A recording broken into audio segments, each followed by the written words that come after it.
Magandang hapon po sa bawat isa. Ah, Isang maulan na hapon ngayon pong first Sunday ng taong 2021. Kamusta na po? Kamusta ang naging fasting? Alam niyo po, ako hindi pa lang nagsisimula, meron ng kasagutan, no? Yung nga lang, hindi pa tapos dahil kailangan magtanong pa, kailangan mag-inquire pa. Pero andun na po yung magandang sign na totoo nga ang Diyos ay sumasagot sa mga katanungan. Ngayon po, first Sunday, andito po tayo sa topic ng pagtatanong pa rin. No, bakit? Kasi hindi lang naman isang beses sa isang taon ka magpa-fasting eh. Hindi naman isang beses sa isang taon na magtatanong ka. Buong buhay natin yan, no? Kumbaga, throughout our life, kailangan nating magtanong. At mahirap ngang mabuhay nang hindi ka nagtatanong. Dinesign tayo ng Diyos na malapit sa Kanya. At hindi po natin alam lahat ng bagay. Yun ang dahilan kung bakit kailangan po nating magtanong. Alam niyo, ang plano ng Diyos nasira noon time nila Joshua dahil merong mga problema silang dinaanan na sa palagay nila okay lang, hindi nila alam, niloloko na pala sila ng ibang tao. Pero sa dahilan na hindi sila nagtanong, nasira ang plano ng Diyos sa buhay ng mga taong ito. No, ayaw nating magaya dun sa mga ganon, no? Napaka yung vocal ng Diyos sa kanila. Pero nagkulang sila ron, sila ang nagkamali dahil sa hindi nila pagtatanong. Naloko sila ng mga tao.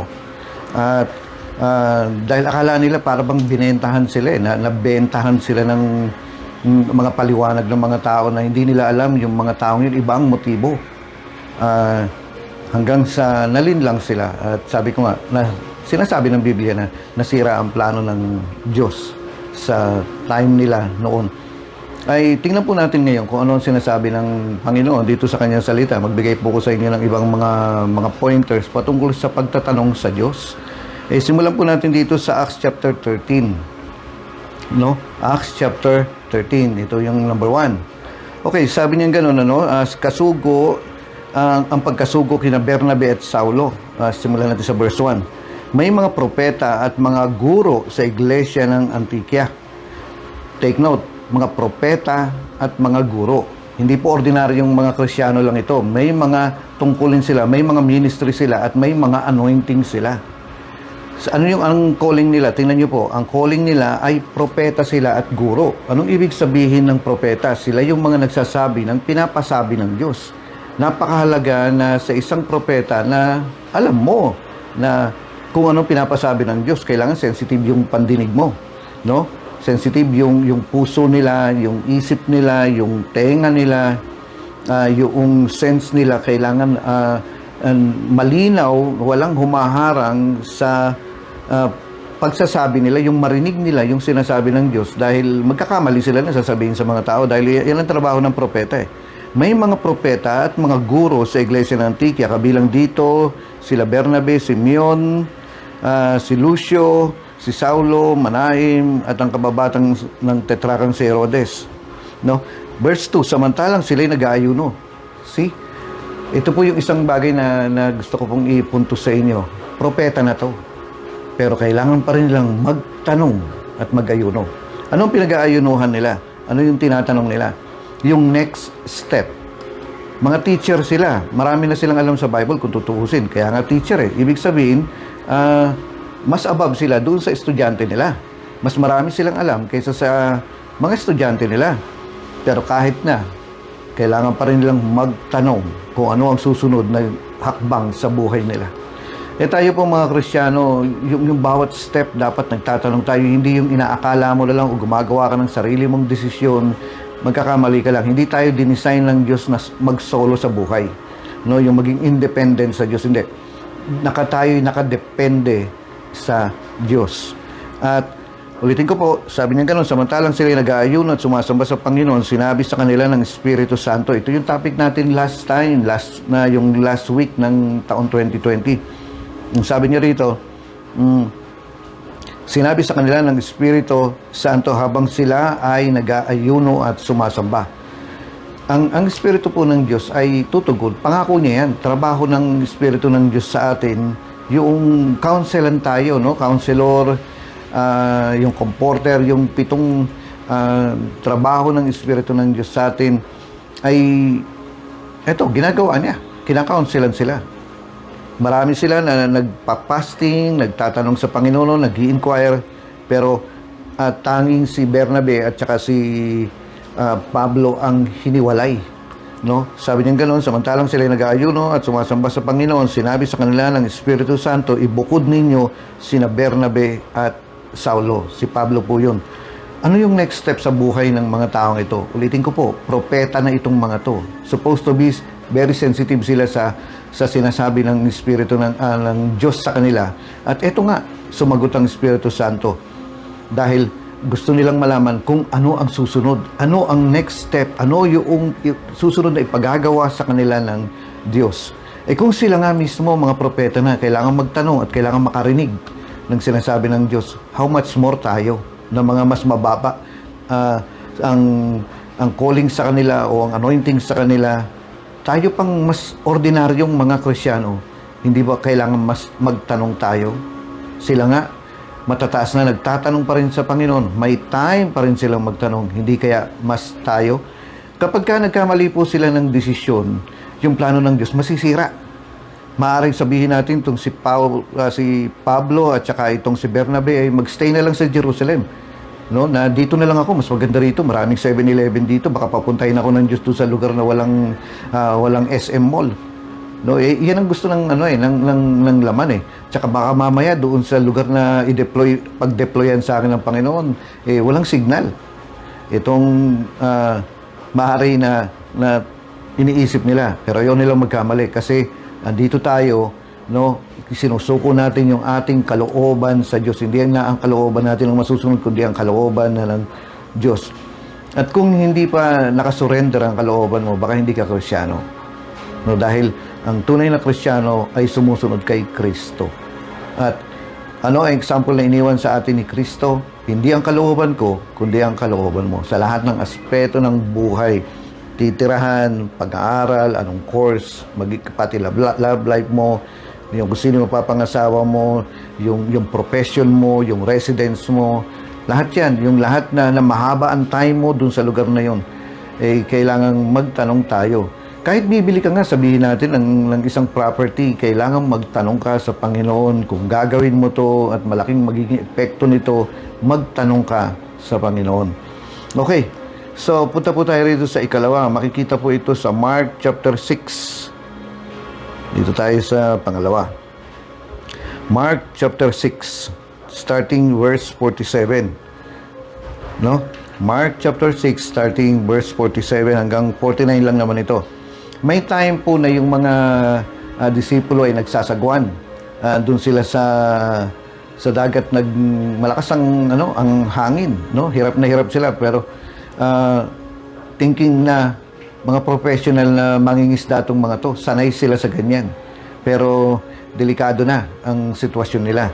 At habang nagsasagwan sila, nakita nila si Jesus na naglalakad sa tubig.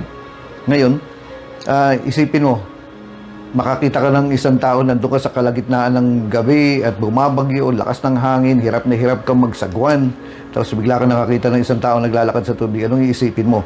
At takot na sila noon, no? Dahil doon sa bagyo. Nadagdagan pa yung takot nila dahil nakakita sila ng tao naglalakad sa tubig. Sabi niya, sumapit ang gabi, nasa laot na noon ang bangka, samantalang si Jesus ay nag-iisa sa katihan. Nakita niyang nahihirapan sa pagsagwan ang mga alagad. So, hirap na. Mga professional fishermen ang mga taong ito, pero hirap na. So, ibig sabihin, delikado na. Nakita niyang nahihirapan sa pagsagwan ng mga alagad sapagkat pasalungat sila sa hangin. At nang magmadaling araw na, sumunod sa kanila si Jesus na naglalakad sa ibabaw ng tubig. At ito po yung kakaiba, no? Sumunod si Jesus sa kanila. Ang isang dahilan po, i-check mo yung miyembro mo.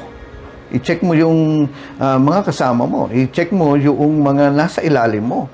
I-check mo yung nasasakupan mo. Nakalagay po sa Proverbs yan, ang isang mabuting pastol, chine-check niya yung mga nasa ilalim niya, yung mga nasasakupan niya. Pero tingnan niyo po dito. Ulitin ko po, sabi niya ganun, sumunod sa kanila si Jesus na naglalakad sa ibabaw ng tubig. Lalampasan niya sana sila. Anong ibig sabihin nito? Pinuntahan mo yung mga tao, pagkatapos lalagpasan mo. Alam niyo mga kapatid, may mga pagkakataon po na ang Diyos naman lagi kang sasamahan eh. Alam niyo, hindi na nga tama, no? Tinuturo ng iba na hindi tama na sabihin mo na, Panginoon, samahan mo ko. Bakit? Kahit di mo sabihin, kasi sasamahan ka ng Panginoon. Dahil sinabi niya, hindi kita iiwan ni pababayaan. No? Wala namang problema kung gusto mong sabihin yun, okay lang, para sa akin. No? Pero, ang nakalagay dito, lalagpasan sana niya sila. Anong ibig sabihin nito? Alam niyo mga kapatid, may mga pagkakataon po, may mga cases talaga. Katulad po nung nangyari kay Pedro na lumubog sa tubig. Inabot kaagad ni Jesus yun eh. Pero may mga pagkakataon na hindi makakakilos ang Diyos hanggat hindi mo hinihiling. Hindi makakakilos ang Diyos o hindi kikilos ang Diyos hanggat di mo nire-request. Yun po ay isang bagay na naka-default, kumbaga, nakatalaga na kailangan mong humingi ng tulong. Kailangan mong sabihin, no? Na sabi niya, ask and you shall receive. Hindi pwedeng magre-receive ka na lang nang hindi ka nag-a-ask. Somehow, kailangan ng Diyos yung tawag mo. Call unto me and I will answer you. Sabi niya, somehow, kailangan ng Panginoon na Lord, lumabas sa bibig mo, Lord, kailangan kita, tulungan mo ko. Kaya sabi niya rito, no? Sumunod si Jesus sa kanila na naglalakad sa ibabaw ng tubig, lalagpasan niya sana sila.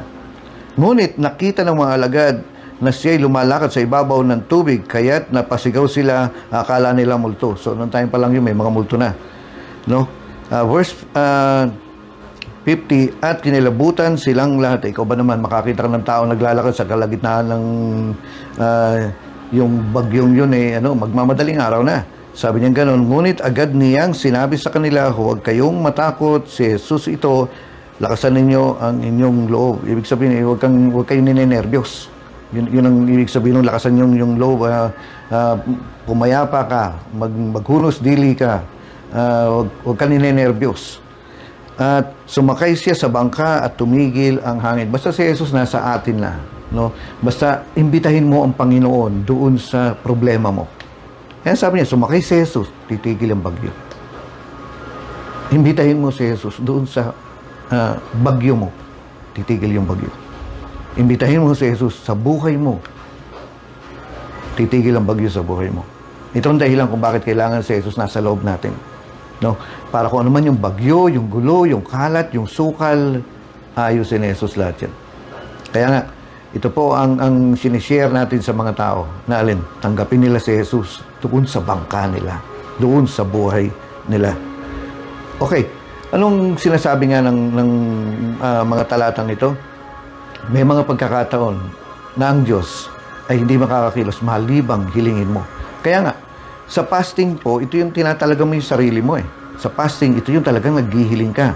Na hinihiling mo, humihiling ka, na talagang dinedeclare mo na, Lord, ito yung request ko. Sa prayer, ganyan ang ginagawa din natin. Mahalaga na ikaw ay nagtatanong sa Panginoon, nahingi ka ng saklolo, no? Humingi ka ng tulong. At ang promise niya, call unto me and I will answer you. Okay, tingnan po natin ang susunod dito naman sa Daniel chapter 10, no? Punta tayo sa Daniel, medyo malayo ito, mahabang biyahe. Pero ilang clips lang ng yan.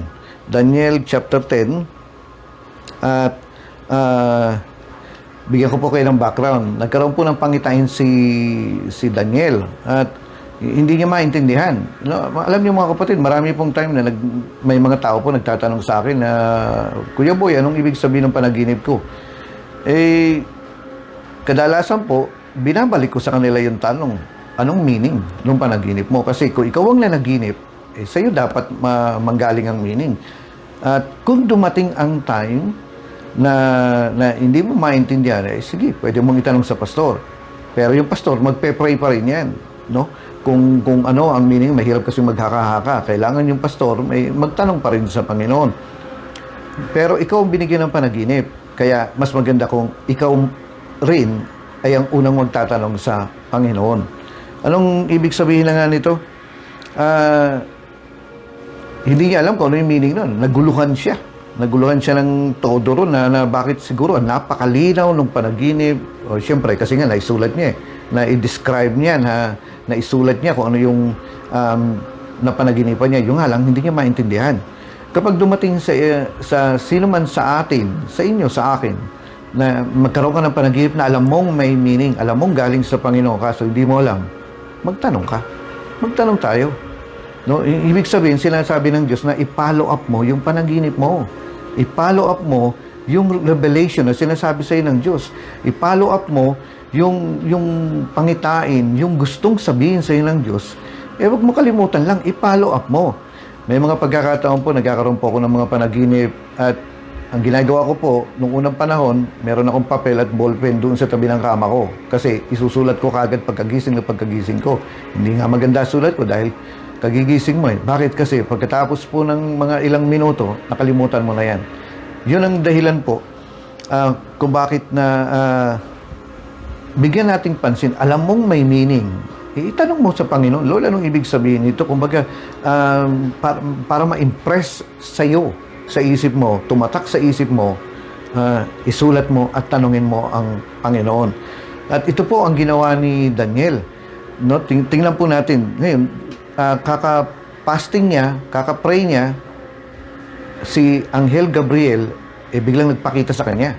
Pinadala ng Diyos. At ito ang sinabi ni Gabriel kay Daniel. Sabi niya, sinabi pa niya sa akin, huwag kang matakot pagkat mula pa nang ilagak mo sa Diyos ang iyong isipan at magpakababa sa kanyang paningin, dininig na ang iyong dalangin na parito akong taglay ang katugunan.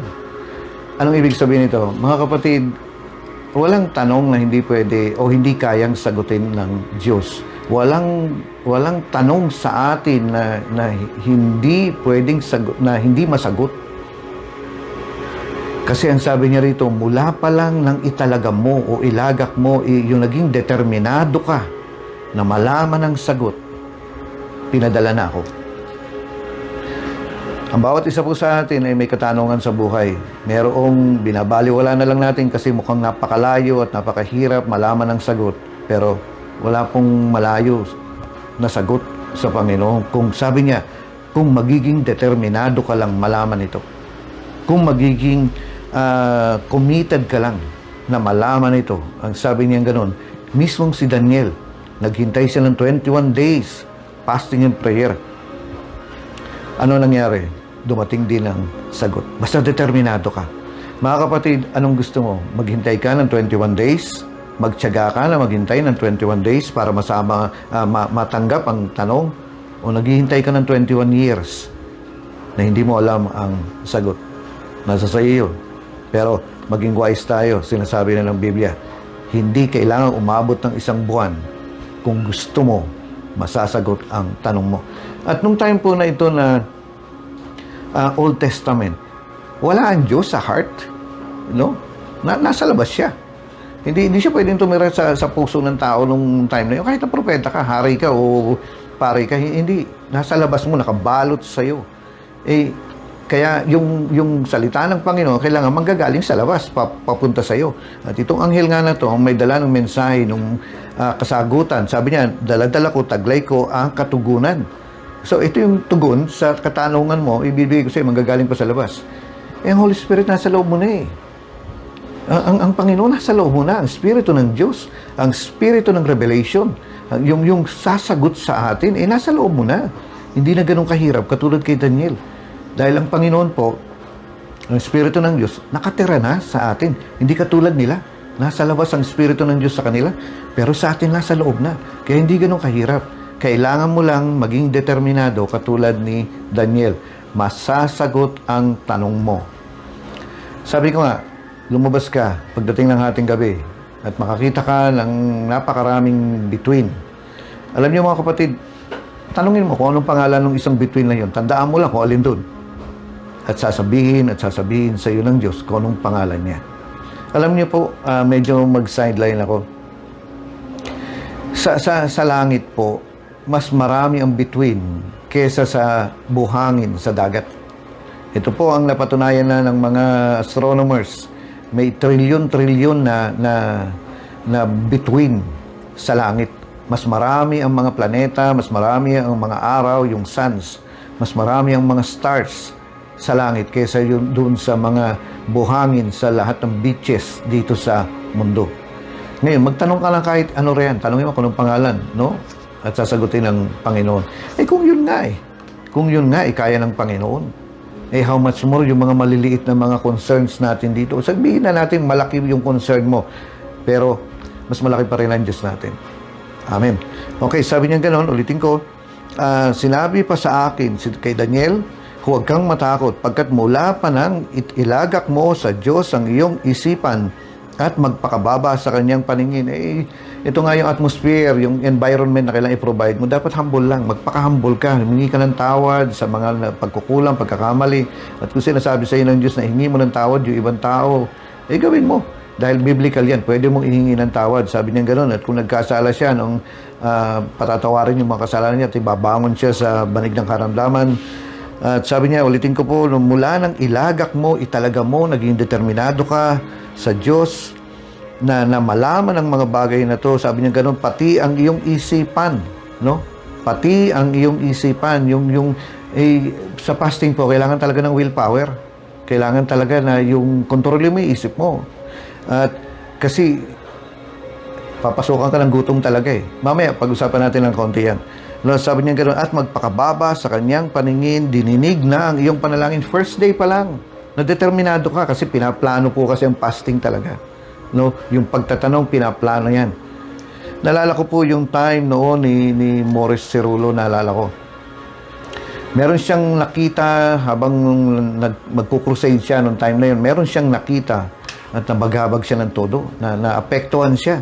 Alam niyo ginawa niya, pumunta raw siya rin umuwi daw siya, nasa crusade niya ito, at nagpunta siya rin sa tinitirahan niya, at bigla siya, hindi na nagbihis, bigla na siyang lumuhod doon sa tinitirhan niya noong time na yun, at nagtanong siya, Panginoon, anong ibig sabihin nito? Ano yung nakita ko?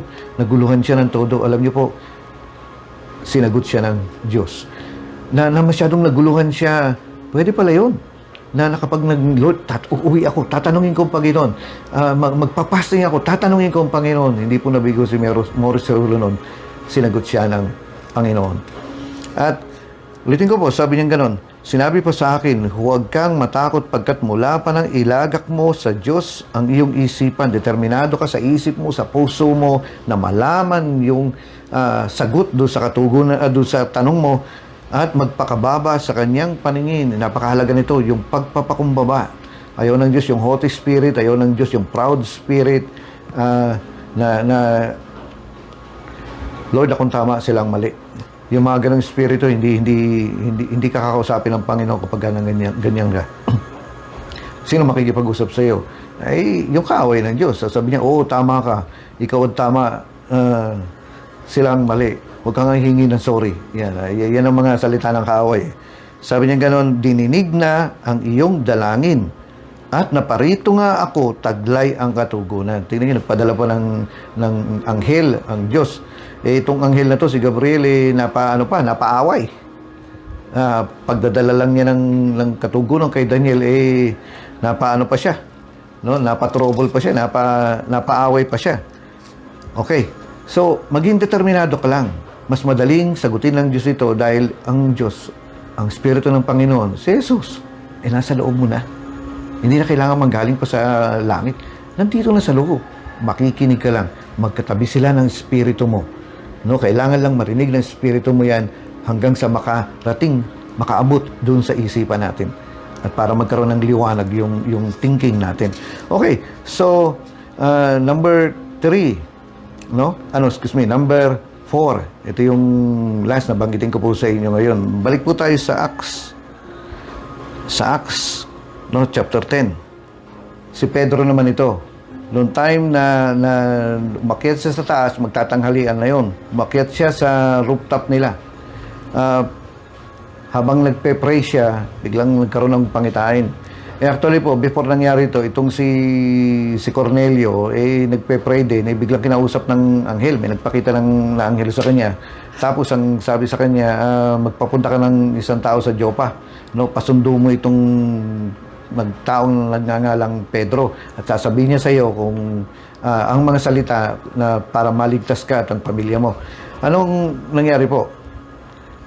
Ito kasing si Cornelio, no, mapagbigay, giver to. At dahilan sa pagiging giver niya, napansin po nung anghel yun at sinabi niya na dahil sa pagiging giver mo, no, nakita ng Diyos yung pagiging giver mo, siya yung pinakaunang hentil na, ibig sabihin ng hentil, hindi Hudyo. Siya ang pinakaunang hentil na nakatanggap ng kaligtasan. At ang ganda nga na nangyari dito sabi ng anghel, patawag mo si Pedro. Sasabihin niya sa iyo ang salita para maligtas ka. Kasi hindi pwedeng yung anghel ang magsabi. Ano nangyari? Nagpapunta siya. Ngayon, habang papunta itong mga tao kay Pedro, si Pedro naman nagpe-pray, no? Ngayon, biglang nakakita siya ng pangitain. Isang pangitain na nagpapaliwanag sa kanya na ang mga hentil kasi hindi pwedeng puntahan ng mga Hudyo yan alam niyo, more than 10 years na ang church, baptize sila sa Holy Spirit, nag-evangelize sila, nagpapagaling sila. Pero yung sila Pedro, hindi sila naniniwala na maliligtas ang iba. Ang alam nila, Hudyo lang. Kaya kapag itong si Cornelio ay pupunta sa kanya at sasabihin na sharean mo kami, hindi papayag si Pedro.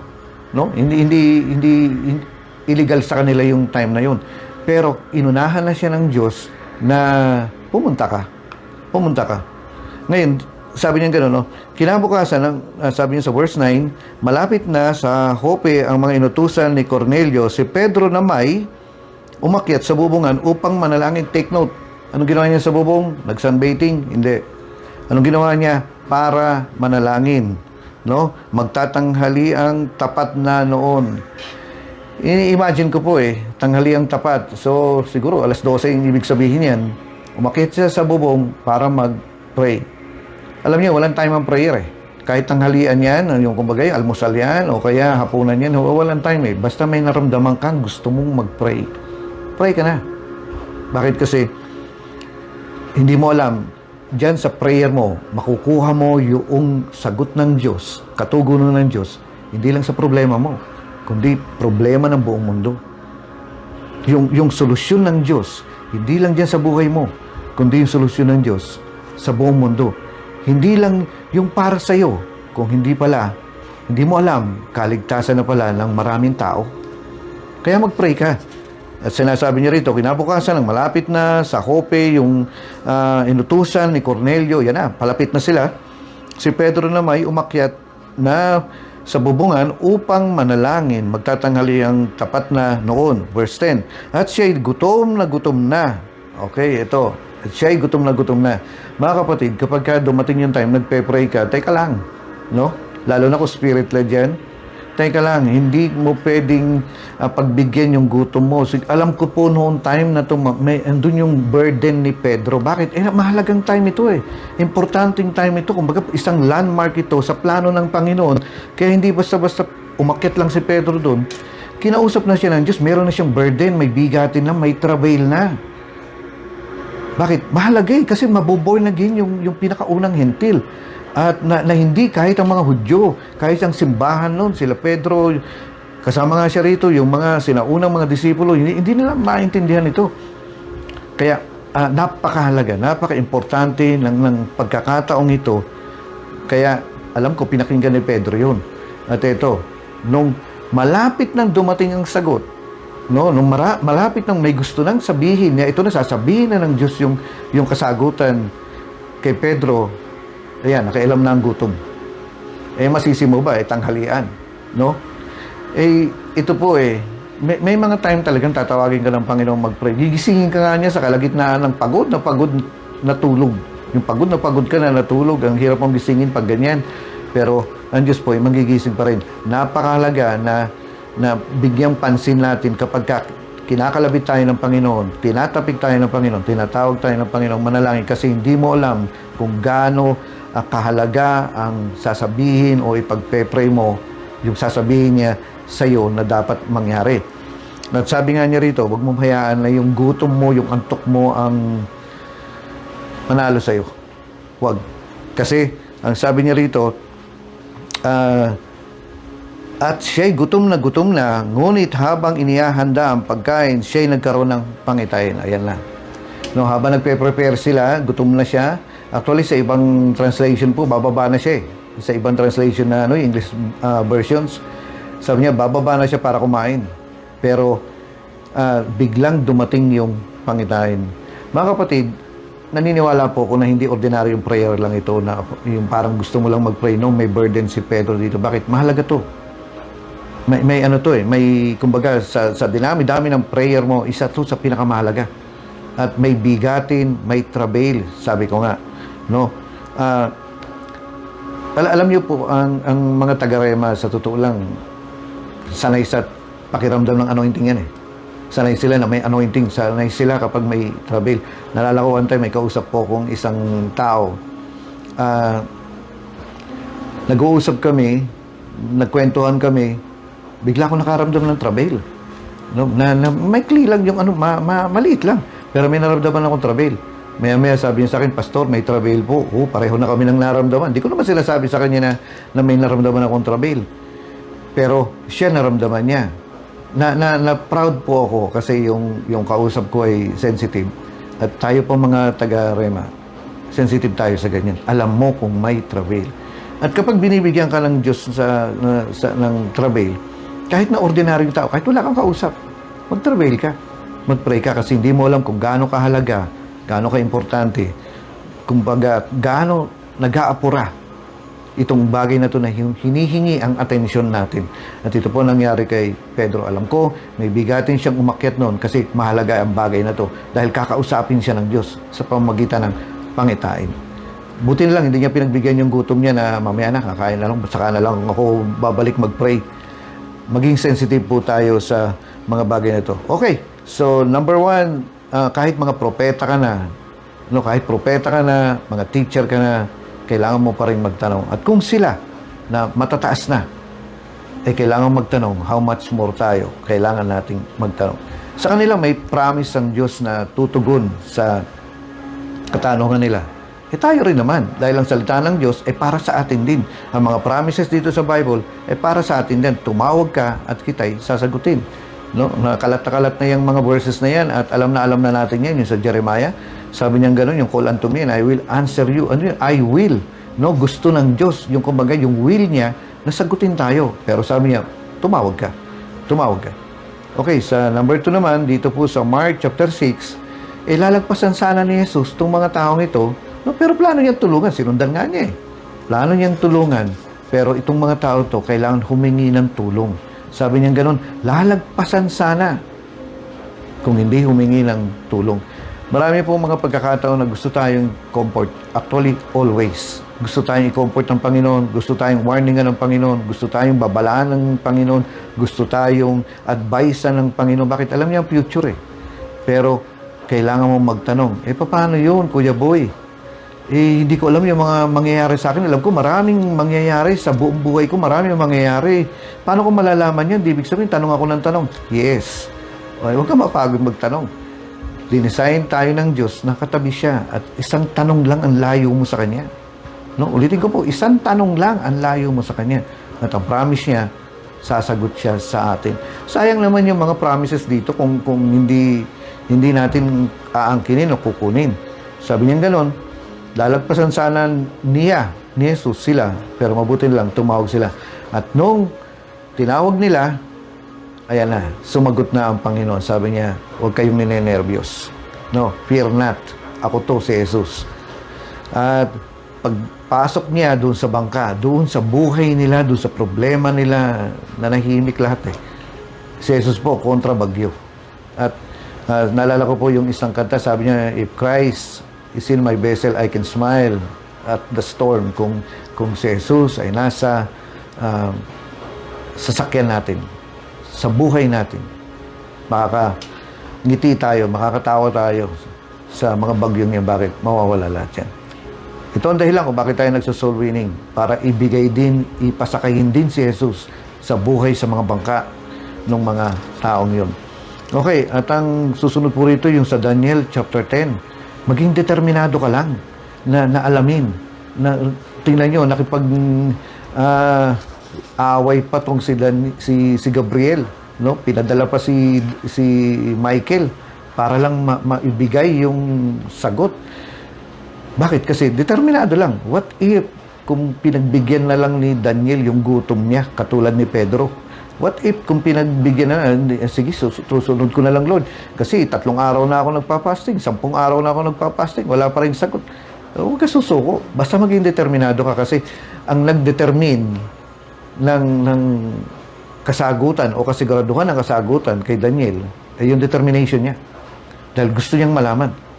Pinadala, minove ng Diyos yung heaven and earth para mapadala na kumbaga minobilize niya yung buong kalangitan na para tulungan si Gabriel, no? Yung isa sa pinakamakapangyarihan niyang anghel, si Michael. Hindi naman isang anghel lang yan. Ibig sabihin si Michael, archangel, ibig sabihin marami ang, hindi natin alam, maaaring bilyon yung mga anghel na dala-dala niya para lang makapasok si gaano ba kahalaga itong katugunan na to.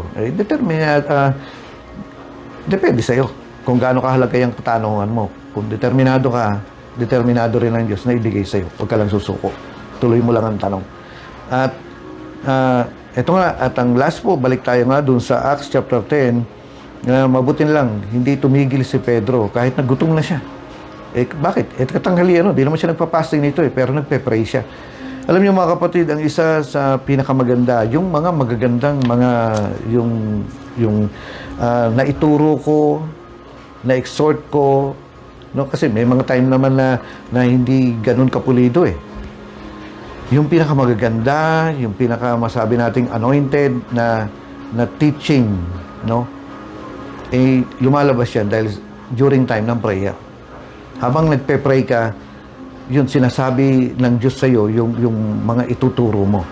At isang magandang lesson po makikita dito sa Acts chapter 10. Dito kay Pedro. Ano yun? Yung time na sa prayer mo, ito yung time nakakausapin ka ng Panginoon. No? Ulitin ko po. Itong time ng prayer mo, yung time ng prayer mo, yun yung time nakakausapin ka ng Panginoon. Kaya yun sa taong walang prayer, ang hirap. Posible pa rin, no? Pero ang hirap.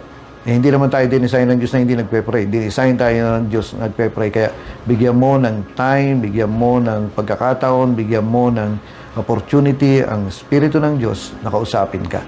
Actually, hindi naman nagtatanong dito si Pedro No, walang nakalagay dito ng tatanong. Basta gusto lang niya mag-pray. Gusto lang niya mag-pray. Yun lang. Pero sinunggaban, sinamantala ng Panginoon yung pagkakataon na yun na mag-pray. Pwede naman hindi nagpe-pray. Pwede nga. Kaso nga, during time ng prayer, dito, kumakausap ang Panginoon. Ito yung time na nakikipag-usap ka. Bakit? Yung attention mo kasi nasa Kanya. Kaya, pagka nagpe-pray ka, make sure yung attention mo ay nasa Kanya at hindi nandun sa ibang bansa, nandun sa Disneyland at iniisip mo yung panonoorin mong telenovela mamaya. Kaya mo na yung isip mo kailangan determinado. Kaya yun ang nangyari kay Daniel. Sabi niya nga, dahil determinado ka sa isip mo na alamin ang mga bagay na to, na parito ko, taglay ko ang katugunan. Ay, okay po. Happy New Year sa inyo. Pakinggan nyo po, no, magaganda yung mga tinuturo po ng mga yung everyday na Facebook Live natin. Bakit? Kasi totoo. At itong week na to, no? Next week, magbabalikan na po yung mga workers natin at marami pong sinasabi ang Diyos patungkol sa paglilingkod nila. Isama po natin sa panalangin natin yung magiging plano natin. Magkakaroon po kami ng meeting at pag-uusapan po namin yung mga gagawin para sa buong taon na to. At kailangan ng prayer. Kailangan magtanong. Kailangan mabigyan natin ng opportunity ang Diyos na mangusap sa atin. At mangyayari lang yun sa prayer. Lord, tinataas ko po sa iyo. Muli ang mga nanonood. Dalayan ko, Panginoon, na tumimo sa puso naming lahat. At maging determinado kaming malaman ang mga kasagutan sa aming mga katanungan. Nangako ka, Panginoon, na tutugon ka na kung kami tatawag sa iyo, kami ay sasagutin mo. Salamat, Panginoon, sa pangakong ito. At ilalagay namin ang aming pananampalataya. Diyan kami sasandal sa mga salita mo.